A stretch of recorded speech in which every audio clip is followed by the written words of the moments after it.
Let's kick it off with the narrative, because honestly, this is where Black Flag really separates itself from the rest of the franchise. Cause before this, you were always playing as these noble characters. Guys like Altair and Ezio were essentially the ultimate good guys trying to take down the big bad Templars. They were wrapped up in this massive righteous crusade.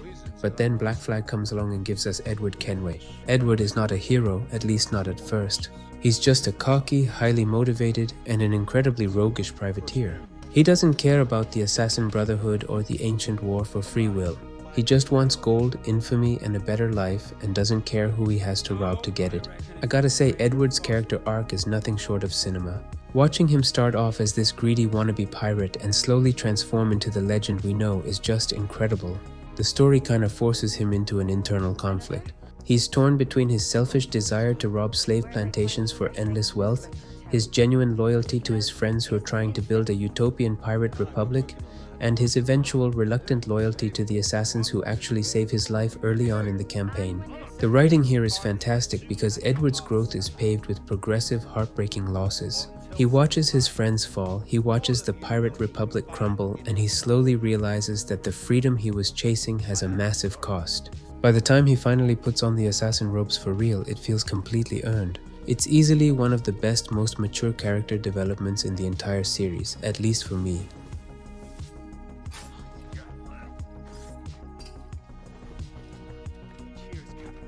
Okay, time to talk about the modern day storyline. If Edward's historical adventure is a masterpiece, the modern day segments are like slamming the brakes on a sports car. After the conclusion of Desmond's story in Assassin's Creed 3, Ubisoft decided to pivot. Now you play as a silent protagonist working as a researcher at Abstergo Industries, which is basically the corporate front for the Templars. You're literally walking around an office building in first-person view, looking at sticky notes and hacking your co-workers' computers to extract Desmond's DNA memories. Now I'll admit, the lore you uncover during these segments is actually kinda cool if you're a nerd, but the gameplay loop is just so bad. The hacking minigames are kinda okay I guess, but it just completely rips you out of the pirate fantasy. And first-person parkour, it is borderline nauseating. Whenever the game pulls you out of the animus to walk around the office with a tablet, you're just begging to go back. It's a pacing nightmare, and I really hope the remake figures out a way to make this stuff less intrusive. Alright, let's take a walk. Your file says you've done some memory research before, but not to this extent, which is surprising. You're very good. The data streams are very stable. Moving on to the visuals, this is a really interesting topic to cover in 2026. Because on one hand you're looking at a game built for the PS3 and 360 era, but on the other hand, the art direction is so strong that it almost transcends the old tech. The Caribbean here is just breathtakingly vibrant. You have three main cities, Havana, Nassau, and Kingston, and they all have completely different vibes. Havana is a beautiful sun-drenched Spanish settlement, Nassau is a muddy, pirate-infested shantytown, and Kingston is this lush, overgrown British colony. Even with its lower resolution textures by today's standards, the game kinda looks good because the foundational art style is just that strong. The water tech though, it is still phenomenal. The way the ocean swells during a rogue storm, the way the sunlight hits the shallow turquoise waters near a sandy beach, it's genuinely mesmerizing.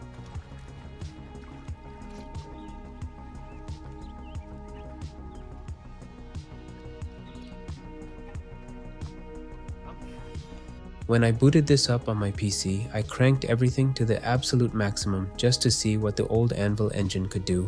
Back in the day, Ubisoft actually partnered with Nvidia to stuff a bunch of advanced features into the PC port, like HBAO, PCSS Shadows TXAA, and PhysX. I highly recommend keeping HBAO on high if your modern rig can handle the older optimization, which it kinda should. However, playing this today exposes some really annoying visual limitations. For starters, the game lacks a native FOV slider, which is a massive sin for a PC game. Even worse, if you have an ultra-wide monitor, you're out of luck natively. The game forces a 16:9 aspect ratio and slaps huge black letterbox bars on the sides of your beautiful ultra-wide screen. To fix this, you gotta jump through a ton of hoops. Some people even have to mess around in the Nvidia control panel, changing desktop scaling sizes just to force the resolution to fit properly without weird stretching. It's a hassle, and the lack of ultra-wide support and basic FOV slider really shows the game's age.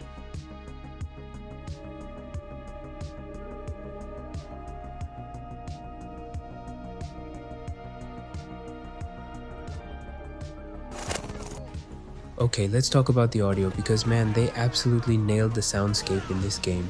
From the moment you boot it up, you're hit with this incredible soundtrack composed by Brian Tyler. It is just phenomenal. But you guys already know what I'm going to talk about next, the sea shanties. These sea shanties are without a doubt one of the greatest pieces of immersive audio design in the history of gaming. As you're sailing the massive open ocean, which could honestly get pretty boring in other games, your crew just starts singing these historically accurate maritime songs. It completely transforms the tedious act of traveling from point A to point B into a massive sing-along session. People have literally ranked these shanties because they're so beloved. And you don't start the game with all of them. You actually have to parkour across rooftops in the cities, chasing these floating pages of sheet music to unlock them. It's a pretty neat way to reward the player for exploring the world. Honestly, if you don't like the rest of the game, the sea shanties alone make Black Flag worth installing.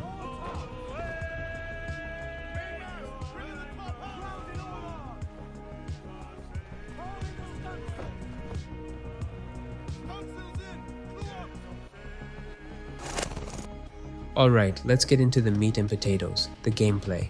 Playing Black Flag is basically playing two completely different games mashed together into one package. On one hand, you have the naval combat, which is arguably the greatest thing Ubisoft has ever designed. On the other hand, you have the traditional on-foot assassin mechanics, which, well, let's just say they have aged like milk. Let's start with the good stuff. The naval battles in this game are its crowning achievement. It's a massive step up from the basic ship missions we saw in AC3. You're given command of the Jackdaw and the open sea is literally your oyster. The combat is so incredibly tense and satisfying. You have a variety of weapons to use like a swivel gun, or you can go toe-to-toe with massive man-of-war galleons.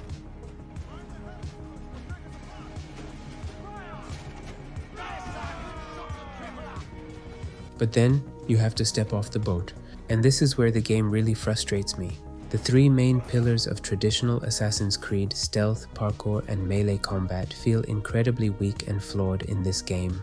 The parkour is sticky and clunky, often sending Edward jumping in the completely wrong direction. The melee combat is basically just a simple counter animation system that feels way too easy and lacks any real depth. A lot of players, myself included, feel like Ubisoft should have just made this a brand new pirate IP instead of shoehorning the assassin mechanics into it. And that brings us to the most despised mechanic in the entire game, the tailing missions. Guys, I cannot even begin to tell you how infuriating these are. You know the drill. You have to follow a target, stay out of sight, and usually eavesdrop on their boring-ass conversation. Black Flag takes this mechanic and abuses it horribly. You're constantly forced to tail guys through these linear, obnoxious places. And the worst part? The game puts a countdown timer on the screen the exact second you lose line of sight. It's so distracting, like you can't even look around to plan a flanking route because if the timer hits 0, you desync and have to start over. It makes trying to improvise your stealth approach totally impossible. And just when you think it can't get worse, the game introduces ship tailing missions. Yes, you heard me right. You have to stealthily tail another ship using a massive galleon on the open ocean. It's the silliest, most frustrating thing ever, and honestly, those ship tailing missions are the main reason some people swear they'll never touch the game again. But I'm really happy that the remake plans to fix all this, which is such great news.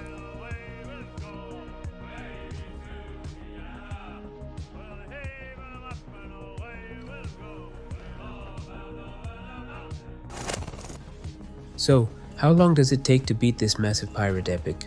Honestly, it's a huge breath of fresh air compared to modern games. We all know how bloated games like Odyssey and Valhalla got, right? Those games are packed with so much filler and level gating that it takes 100 hours just to see the credits. Black Flag is not like that at all. It's much shorter and the pacing is vastly superior from a narrative perspective. If you're just focusing purely on the main story missions, you can actually roll the credits in about 23 hours. But of course, no one plays Black Flag just for the story. You're gonna want to upgrade your ship, take over forts, and hunt for treasure. If you do the main story plus a good chunk of the side content, you're looking at around 40 hours. And if you're a hardcore completionist who wants to see absolutely every single aspect of the game, all the collectibles, all the upgrades, 100% synchronization, it will take you about 60 hours. That's a really good sweet spot for an open world game. It gives you plenty to do without overstaying its welcome.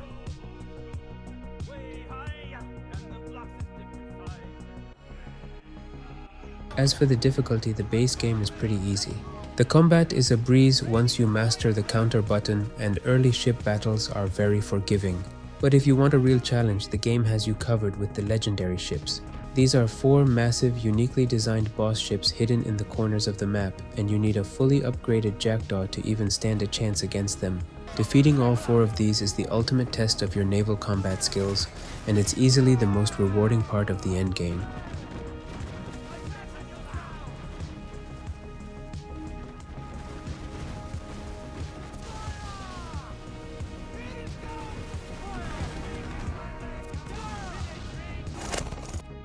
Okay, grab that rum now, cause we need to talk about the absolute nightmare that is trying to run this 2013 game on a modern PC.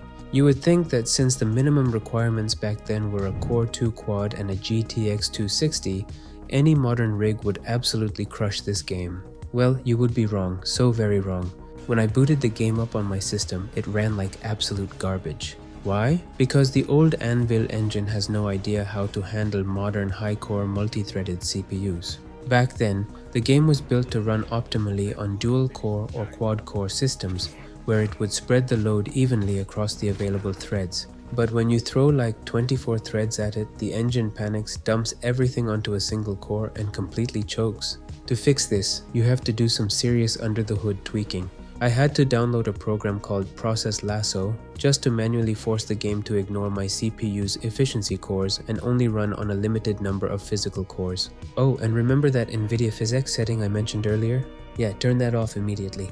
It is completely broken on modern hardware and will tank your performance. Also, the game is hard locked to 60 FPS, so if you want to take advantage of your 144Hz monitor, you have to go download a patch from Nexus Mods. It takes a solid day of optimization just to get this game running smoothly.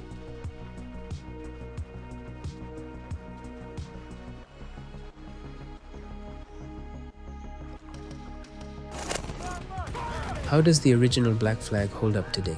Well, look, there's no denying that the core soul of this game is a masterpiece. As a pirate simulator, it is virtually unmatched. Edward's story is gripping, the Caribbean is beautiful, the naval combat is deeply addictive, and singing sea shanties with your crew while crashing through giant waves is a feeling that very few games have ever managed to replicate. When the game lets you just be a pirate, it's a 10 out of 10. But, as an Assassin's Creed game, it's just okay. The stealth mechanics are outdated, the tailing missions are a massive chore, and the amount of technical hoops you have to jump through just to get the game running smoothly on a modern PC is just ridiculous. I completely understand why Ubisoft decided to greenlight a remake. The original game is a classic, but it's a classic that is slowly deteriorating on modern tech. If the remake can preserve the brilliant naval combat, keep the incredible music, cut down on the awful tailing missions, and deliver a polished PC port, it's gonna be one of the best games of the year. What do you guys think? Let me know down in the comments. Thanks for watching, and I will catch you guys in the next one.